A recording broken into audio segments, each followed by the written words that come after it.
ओम नमः शिवाय, ओम नमः शिवाय, ओम नमः शिवाय, ओम नमः शिवाय, ओम नमः शिवाय, ओम नमः शिवाय, ओम नमः शिवाय, ओम नमः शिवाय, ओम नमः शिवाय।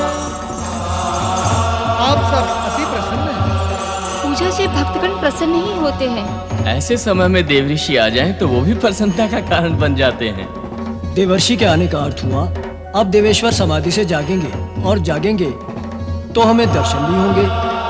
इनके दर्शन तो हम प्रतिपल करते हैं, किंतु सत्य यह है कि इनकी दृष्टि हम पे पड़ जाने से हम कृतार्थ हो जाते हैं। ओम नमः शिवाय। भोलेनाथ की जय हो। आओ नारद, कहो क्या समाचार लाए हो? कैसा समाचार त्रिकालदर्शी? वैसा जैसा तुम प्रायः लाया करते हो, कभी स्वर्ग लोक का तो कभी मृत्यु लोक का। धन्य है कि आपने पाताल लोक का नाम नहीं लिया। आप और आपकी लीला धन्य है। आप तो अंतर्यामी हैं, त्रिकालदर्शी हैं। आपसे क्या छिपा है? प्रभु, क्या आपको यह ज्ञात नहीं कि स्वर्ग तारकासुर के अधिकार में है और हमारे देवगण दीनहीन अवस्था में यहां वहां भटक रहे हैं? पृथ्वीलोक के विषय में भी क्या मेरे बताने पर ही आपको ज्ञात होगा कि वहां का प्रत्येक प्राणी एक ही प्रश्न पूछ रहा है कि दुष्ट तारकासुर का वध कब होगा? नारद, जब तुम्हें ज्ञात है कि मैं सर्वज्ञ हूं, तो मेरे पास क्या बताने आते हो? क्यों नित्य नए समाचार लाते हो मेरे पास? वो इस हेतु महादेव जी कि समाचार के नीचे दबी हुई समस्या का कुछ आप समाधान करें। मैं तो हर प्रकार से धर्म संकट में हूं। मैं जहां भी जाता हूं प्रश्न मुझी से किया जाता है और मैं उत्तर नहीं दे पाता, तो आपके पास चला आता हूं तो आप भी मुझी से प्रश्न करते हैं। और वहां तीनों लोक के प्राणी ये जानने के लिए इच्छुक हैं कि मां शक्ति का आगामी अवतार कब होगा। तुमने क्या उत्तर दिया? देखा, आपने फिर मुझसे प्रश्न किया। मेरे पास उत्तर होता तो देता भगवान। उत्तर तो आपके पास है, मैं तो निरुत्तर होकर लौटा हूं वहां से। नारद, भला ऐसा कभी हो सकता है कि किसी प्रश्न का उत्तर मेरे पास हो और तुम्हारे पास ना हो? तुम भी तो त्रिकालदर्शी हो ब्रह्मपुत्र।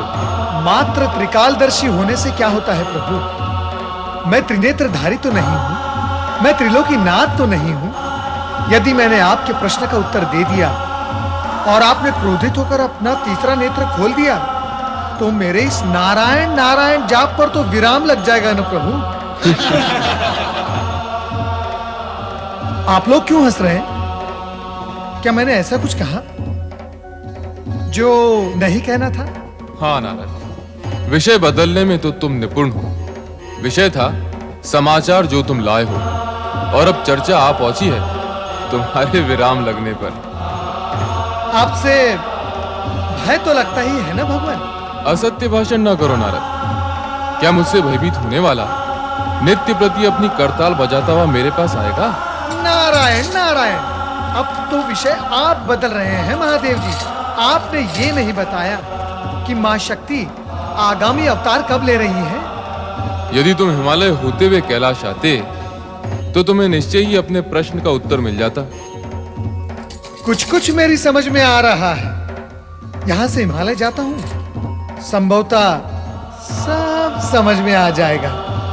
नारायण नारायण। देवऋषि, ज्ञात होता है कि आपको लक्ष्य प्राप्त हो गया है। हाँ नंदी, देवेश्वर की कृपा से मेरी इस समस्या का समाधान तो हो गया। हिमालय राज के यहाँ पुत्री का जन्म होने वाला था। आहा, यही तो मां शक्ति का अवतार है। धन्य हो मां शक्ति, धन्य हो। धन्य हो मां शक्ति, आप धन्य हो।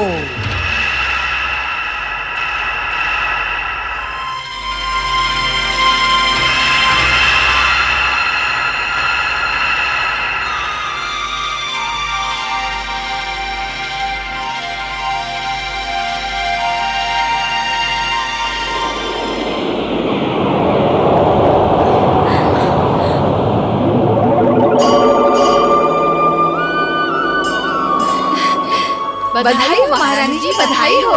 बधाई हो महारानी जी, बधाई हो। बधाई हो महारानी जी, बहुत बहुत बधाई हो। बधाई हो महारानी जी, बधाई हो, बधाई हो। महाराज को सुंदर कन्या की बधाई हो। महाराज को पुत्री की बधाई हो। बधाई हो महाराज। सुंदर कन्या की बधाई हो। बधाई हो महाराज। महाराज को राजकुमारी की बधाई हो।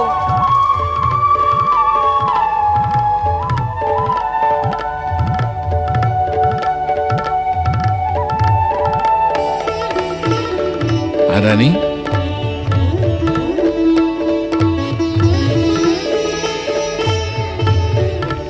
हम कितने भाग्यशाली हैं जो ऐसी भाग्यशाली पुत्री हमें प्राप्त हुई है। हाँ स्वामी, पर मैं तो इसे भली भांति देख भी नहीं पाई हूँ। इसका मुख देखने के लिए मन छटपटा रहा है।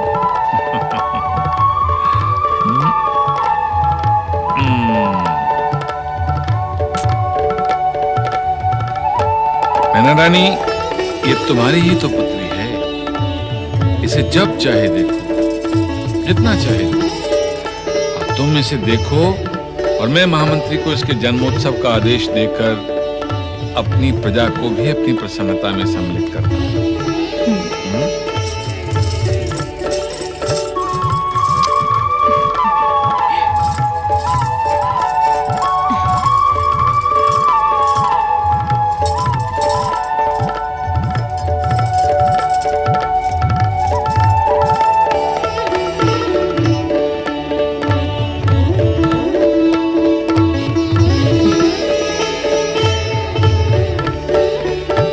समय पहले कुल गुरु गर्ग ऋषि की भविष्यवाणी के अनुसार मुझे पुत्र रत्न की प्राप्ति हुई और आज मां जगदम्बा के आशीर्वाद से मुझे पुत्री रूप में इस सुंदर कन्या की मां बनने का सौभाग्य प्राप्त हुआ है।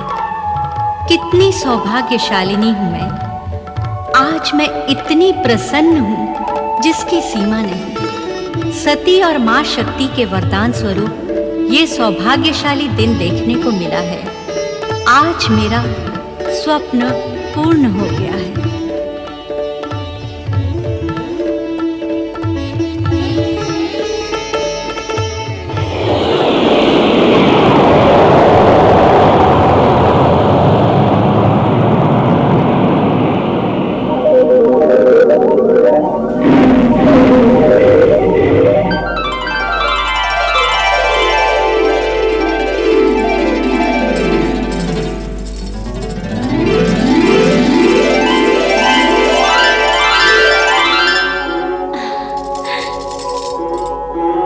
जगदम्बे, तुम्हारी जय हो। मैं इस जगत में तुम्हारी जय जयकार के लिए प्रकट हुई हूँ। तुमने श्रद्धा भाव से भक्ति करके मेरी तपस्या की और मुझे पुत्री के रूप में प्राप्त करने की कामना की थी। तुम्हारी मनोकामना पूर्ण हुई।